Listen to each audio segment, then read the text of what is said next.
locked away forever. If you think this story is about prisons, you're wrong. It's about the things people will do to stay out of them. And by the time we're done here, you'll understand why some secrets were never meant to escape those walls. If you're brave enough to keep going, hit subscribe, like, and comment your thoughts, because this one is dark. The night it happened, the city was already drowning in cold rain. Security guards inside Orion Industries headquarters were completing their final rounds when a silent alarm flickered red on the north wing panel. It wasn't loud, but it was enough to make Officer Tate stop mid-sentence. He'd walked these halls for 10 years, and he had never seen that sensor triggered. The alarm wasn't just any alert. It was the one tied to the executive floors, levels where you needed triple clearance just to breathe. They reached the office in under a minute. The door was locked from the inside, lights off, no movement. Standard protocol required a forced entry after 2 failed verbal responses. Tate tried 3 times. Nothing. He swallowed hard and nodded to his partner. The impact of their shoulder strike echoed like a gunshot through the hallway. Inside, the room was empty. But it wasn't just empty, it was impossible. The windows were sealed shut. The glass had reinforced titanium mesh.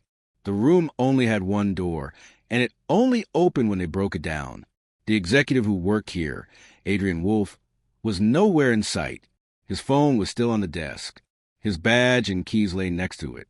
His jacket draped neatly over his chair. And on the computer screen, a single file remained open, an encrypted document titled Irregularities, Phase 3. Detectives arrived within the hour. The first thing they checked was the building's internal surveillance. Every hallway camera around the office had gone dark for exactly 6 minutes. The 6 minutes between Adrian's last keycard swipe and the guard's forced entry.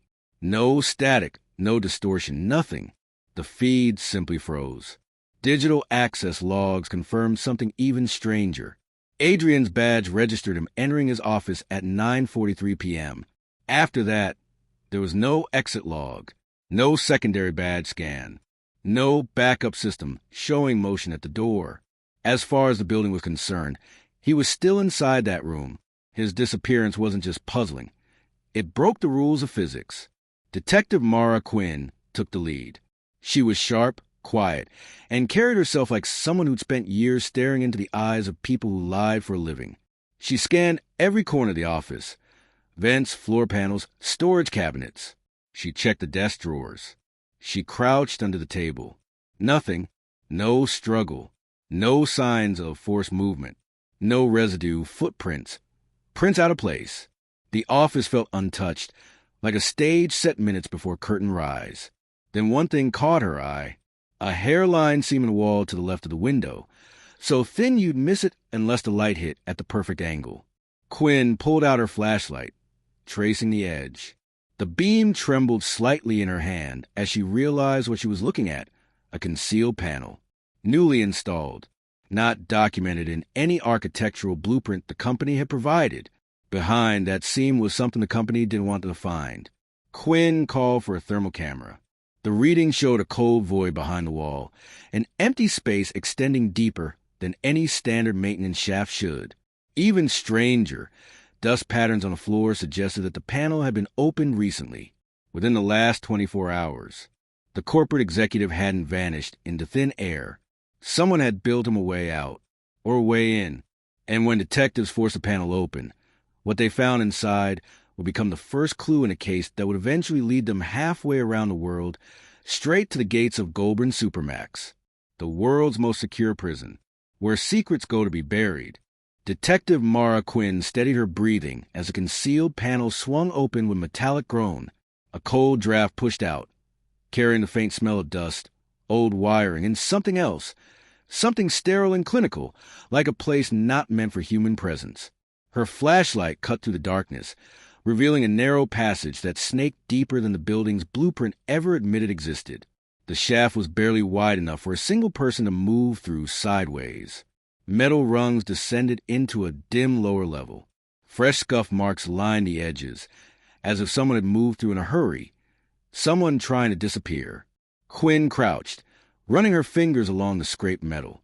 The marks were recent, less than a day old. That meant Adrian Wolf likely climbed through here of his own will, or he had help. She motioned for her team to follow. The first rung moaned under her weight as she descended. The humidity increased with each step, and the darkness below felt unnaturally heavy, like a place that had waited years to be discovered. The ladder opened into a hidden corridor running parallel beneath the executive wing. Fluorescent bulbs buzzed faintly overhead, several flickering like dying fireflies. On the far wall, Quinn spotted a door, industrial steel, built like something from a military bunker rather than a corporate office. A keypad blinked red. Next to it, a fingerprint scanner glowed faintly. "Who builds this under an office?" one officer whispered. Quinn didn't answer. She had her own suspicion, and none of them were comforting. She approached the keypad. Her team brought a portable bypass unit. It hummed as it cracked the lock in under a minute. The steel door clicked, shifting slightly outward. Quinn nudged it open. The room inside was a private server chamber, cold, silent, untouched by the chaos upstairs. Racks of encrypted drives lined the walls. In the center stood a workstation still logged into Adrian Wolf's profile. On the screen was the same file they'd seen upstairs. Irregularities. Phase 3, but now the document was unlocked. It wasn't financial data. It was a list. Names, dates, transfers, all tied to correctional facilities across several countries. Quinn scanned the list quickly until one entry made her mouth go dry. Goulburn Supermax, Australia. Classification, restricted, flagged, unauthorized transfer under investigation. Linked, Wolf, Adrian. Why would a corporate executive be investigating one of the world's most secure prisons? Before she could process it, a soft chime echoed from the terminal. A message popped up. Access breach detected. System lockdown initiated. The lights flickered. The server fans roared to life. Quinn grabbed the hard drive unit on the desk, ripping out the cables, and signaled her team to move. They barely cleared the doorway when the steel door slammed shut behind them with violent force. The corridor lights cut out. The temperature rose instantly, and somewhere behind the sealed door, a shredding mechanism growled to life, destroying whatever files they didn't manage to grab. Quinn's team sprinted back through the hidden shaft. By the time they reached the office above, more questions had formed than answers.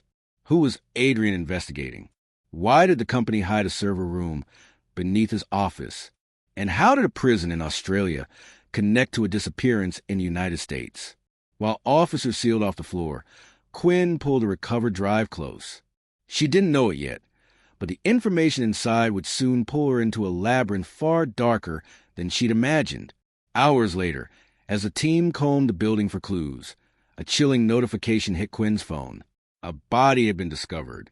Not Adrian's, but someone connected to his investigation.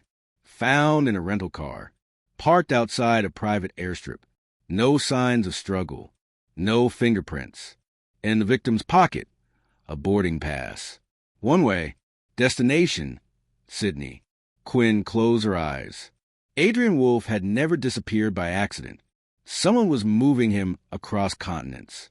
Someone with access, resources, and reach. And the trail now pointed directly to the one place built to keep men locked away forever. Goulburn Supermax. What Quinn would uncover there would tear open a secret no one was prepared to face.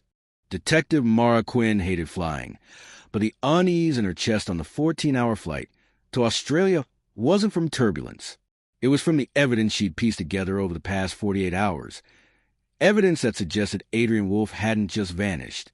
He'd been extracted, moved through a covert route, handed off like cargo. And every clue pointed toward one of the most fortified places on Earth, Goulburn Supermax, a prison built not just to contain danger, but to bury truth. Quinn landed in Sydney just after dawn, greeted by a gray sky and a pair of Australian Federal Police officers who didn't waste time. They drove without conversation. Miles of open land blurred past the window as the distant silhouette of the Supermax facility rose like a concrete monolith. Its walls were high, its watchtowers silent, its fences layered with sensors that could detect a breath of air out of place. It looked less like a prison and more like a fortress carved out of fear. Inside, The atmosphere was colder than she expected. The entry corridor hummed with electrified locks. Cameras tracked her every step. Even the air felt engineered, as if the building itself were analyzing her. She was escorted to Warden Elias Hart, a man with steel-gray hair and stare that held no warmth. He offered a handshake that felt rehearsed. "I hear you're looking for one of your own," he said calmly, folding his hands on the table. "I'm looking for someone who was never supposed to be here," Quinn replied. "His investigation led straight to your facility." Warden Hart didn't blink. "People investigate this prison all the time. Journalists, activists, sometimes even corporate auditors. Your man isn't the first. But he might be the first to vanish," she said. The warden leaned back. "Detective, you're far from home. And Goulburn isn't a place where people disappear. This facility is airtight." "Exactly," Quinn said, "which is why I need access to your restricted records." The warden hesitated. For a moment, something flickered in his eyes, a shadow of concern. He handed her a tablet. "You'll find nothing," he said, but the way he said it felt less like confidence and more like a warning. Quinn scrolled through transfer logs, classification lists, visitor records.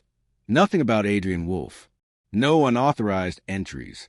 No ghost transfers. No mysterious arrivals. But then she found something.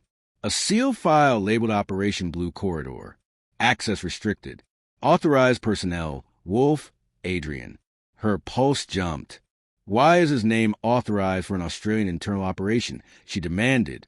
Before the warden could answer, the lights above them flickered. Alarms pulsed through the hallway. The officers outside stiffened, hands on their radios. "What is that?" Quinn asked. Hart rose slowly. "We have a disturbance in Section A. You need to stay here." But Quinn was already moving. She followed the sirens through winding hallways until she reached a corridor of soundproof doors. Inmates here lived in near-total isolation. No voices, no movement, no windows, just thick walls swallowing every sound. At the end of the corridor, 2 guards struggled with a reinforced door that refused to open. Quinn pushed past them and peered through the viewing slit. Her breath caught. Inside the cell, a man sat perfectly still on the bench, hair disheveled, face drawn, eyes hollow from days, maybe weeks, of silence. It was Adrian Wolfe, alive. He looked up slowly, as if waking from a long nightmare, and whispered something she could barely hear. "They brought me here," he said, "because of what I found." The guards finally unlocked the door, and Quinn rushed inside. "Who brought you? Your company?" "No." Adrian's voice shook. "The people they were working with. The ones using corporate channels to reroute inmates across borders. Hidden transfers. Secret custody swaps. Off-the-record detentions." He looked at her with dread. "Goulburn isn't just holding criminals, Mara." She felt her stomach sink. "It's holding people who know too much." Before Quinn could respond, the prison's power grid surged. The lights dropped into emergency mode. The warden's voice boomed through the PA system, ordering all corridors sealed. Doors clamped shut behind them, one after another, echoing like hammer strikes.